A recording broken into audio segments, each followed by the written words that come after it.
Evening student.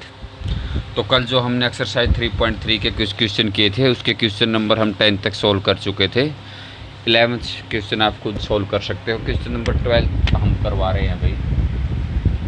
तो question number 12 के अंदर है Abhishek car consume 25.2 litre of petrol in a week, यानी एक सप्ताह में वो 25.2 लीटर पेट्रोल खर्च करती है। ए पेट्रोल कॉस्ट इज ₹72.61 पर लीटर, यानी 1 लीटर पेट्रोल का कॉस्ट है 72.61 लीटर, जबकि पेट्रोल कितना खपत किया उसने 25.2 लीटर पेट्रोल। तो हमने उसका एक्सपेंडिचर ऑफ मंथली वीकली बताना, यानी वीकली यानी हफ्ते में कितना उसका खर्च हुआ। तो सबसे पहले हमने क्या लिख लिया भाई कि कॉस्ट ऑफ 1 लीटर कितना है 72.61। उसके बाद कॉस्ट ऑफ 25.2 लीटर का कितना होगा 1 लीटर का, तो इतना क्या होगा ज़्यादा से ज़्यादा के लिए आप क्या करते हो इसकी मल्टीप्लाई। इस तरह से ये हो जाएगा। क्वेश्चन नंबर 13 देखें। ए taxi charge ₹12.75 per kilometre for a distance travel by. Find the total amount paid by Sayak for a journey of 37.8 kilometre, यानी 1 किलोमीटर पर जो उसका कॉस्ट है वो उन्होंने दे दिया। कितना दे दिया भाई 12.75 पर रुपीज़, और हमने बताना है कि 37.8 पर कितना होगा। तो 1 पर इतना और 37.8 पर कितना होगा, तो मल्टीप्लाई करने के बाद ये आ जाएगा। फिर लास्ट में उसने एक बात और बोल दी, इनक्लूडेड द टोल चार्ज, यानी जो टोल टैक्स लगते हैं उनका जो चार्ज है वो उसने बोल दिया 50 रुपये।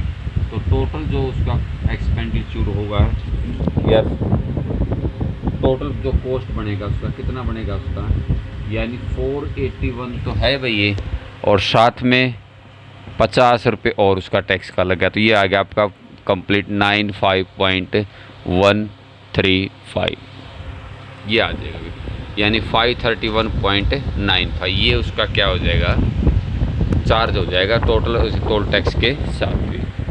उसके बाद ये एक्सरसाइज आज आपकी कंप्लीट हो चुकी है। नेक्स्ट जो एक्सरसाइज है वो आपकी डिवाइड से रिलेटेड। अब डिवाइड वाले सम है जो आपने सॉल्व करने होते हैं, आसान ही सम है। इसके अंदर भी 1-2 सम मैं करवा देता हूँ। जैसे फर्स्ट का 5th पार्ट करवाता हूँ मैं। 579.8 को हमने डिवाइड करना है 100 से। तो अब डिवाइड कैसे करते हैं हम, ये इस तरह से करते हैं 579.8, इसको डिवाइड को क्रॉस में कन्वर्ट करने के लिए डिवाइड में चला जाता है ऐसे। इसका हम क्या करते हैं रेसिप्रोकल। तो ये आ जाएगा भी 579.8 और डिवाइड में कितना आएगा 100। अब इसका पॉइंट हटाने के लिए नीचे कितनी जीरो लगा दोगे 1। अब देखो आप इसके अंदर नीचे सिर्फ जीरो ही है, तो हम जीरो है तो उतनों के बाद ही क्या लगा देते हैं पॉइंट लगा देते हैं। तो इस यहाँ पर जीरो कितनी है 1 2 3, तो 3 के बाद पॉइंट लगा दो आप 8 9 7 पॉइंट। ये इस तरह से करना आपने क्वेश्चन नंबर फर्स्ट को सोल्व। उसके बाद क्वेश्चन नंबर सेकंड को हम सोल्व करते हैं। सेकंड आपका आ गया भाई कुछ और टाइप का। इसमें क्या करना, किसी नंबर से आपने डिवाइड करना है। फॉर एग्जांपल मैं इसका सेकंड पार्ट आपको बताता हूँ। सेकंड पार्ट को हम कैसे सोल्व करेंगे। सेकंड पार्ट के अंदर उसने दे दिया 5.94 को हमने डिवाइड करना है किससे 6 से डिवाइड करना। तो आप इसी तरह से करोगे जैसे हम करते आए हैं। अब पहले आप इसको डिवाइड करोगे तो 5 पर नहीं जाएगा, तो 59 लेना पड़ेगा। तो 59 लोगे तो पॉइंट आएगा, तो आप स्टार्ट में ही पॉइंट लगा दो। तो 6 की टेबल में 59 पर कितना आएगा 6 9 जा 54 5, फिर ऊपर से कैरी, फिर 6 9 जा 54। तो ये आ जाके जीरो लगा सकते हो, तो 0.999 ये इस तरह से निकलेगा।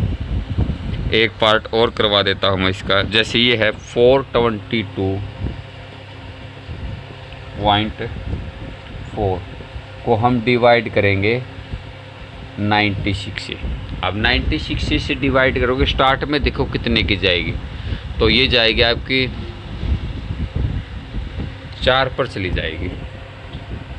तो 6 चौक 24 और 9 चौका 36, 36 और 2 38। ये बच के अभी 12 में से 4 गए 8, 11 में से 8 गए 3। फिर आ गया पॉइंट आएगा, तो आप यहाँ पर भी पॉइंट लगाकर ऊपर से क्या उतार लोगे आप 4। तो अब फिर ये 4 पर चली जाएगी तो कितना आ जाएगा 384। ये कंप्लीट। तो ये आ जाएगा आपका 4.4। उसके बाद लास्ट क्वेश्चन करवाते हैं आज के लिए। आपका थर्ड जो क्वेश्चन है सिर्फ यहीं तक आज आपने सॉल्व करने हैं। यहाँ पर भी आपने डिवाइड ही करने हैं, ऐसे ही करने हैं जिस तरह से बता रखा आपको। तो जैसे मैं इसका एक पार्ट लेता हूँ, सेकंड पार्ट लिया जैसे हमने 0.768, इसको हम अब करेंगे। उसके बाद क्वेश्चन नंबर थर्ड का एक पार्ट करवाते हैं हम। इसका पार्ट मैं करवाता हूँ आपको, सॉरी, थर्ड का ये 0.768 को हम डिवाइड कर रहे हैं भाई 1.6 से। तो डिवाइड के लिए हम इसको ऐसे लिखेंगे, डिवाइड में 1.6। अब देखो आप इसका पॉइंट हटाने, इसमें पॉइंट के पीछे कितने डिजिट है, 3 डिजिट है, तो पॉइंट हटाने के लिए नीचे 3 जीरो यानी 1000, ये पॉइंट हट गया। अब इसका पॉइंट हटाने के लिए ऊपर चला जाएगा, यानी पॉइंट के बाद डिजिट कितना है, 1 है, तो यहाँ पर कितना आ जाएगा आपका 10 आ जाएगा। अब 1 0 से 1 0 क्या हो गया आपकी कैंसिल। तो ऊपर तो कितना आ गया आपका 678 और नीचे आ गया आपका 16 मल्टीप्लाई में 100। अब इस 100 को तो आप छोड़ दो, इससे डिवाइड कर दो, या फिर आप देखो 2 पॉइंट है तो पॉइंट कहाँ लग जाएगा इसका, यहाँ पर पॉइंट लग जाएगा, पॉइंट लगाओगे, यानी नीचे वाले का हमने पॉइंट हटाना होता है। तो ये आ गया आपका 7.68 को आप किससे डिवाइड करोगे, अब 60 से। स्टार्ट में पॉइंट है तो पॉइंट लगा दो। अब 16 की टेबल में ये कहाँ जाएगा, 16 1 जा 16, 16 2 जा 32, 16 3 जा 48 और 16 4 जा भाई कितना होता है 64। तो 4 पर ये चला जाएगा, ये आ गया 2, ये 1 और ये 8। अब देखो 128 16 पर कहाँ पर आता है, 16 9 जा कितने होते हैं 144, ये नहीं आएगा। 16 8 जा कितने होते हैं 128, तो ये 8 पर चला जाएगा। तो ये इसका आंसर आ जाएगा। आगे आप इसके ऊपर जीरो लगा दो। तो इस तरह से ये 3 क्वेश्चन आज आपने सॉल्व करने हैं। धन्यवाद।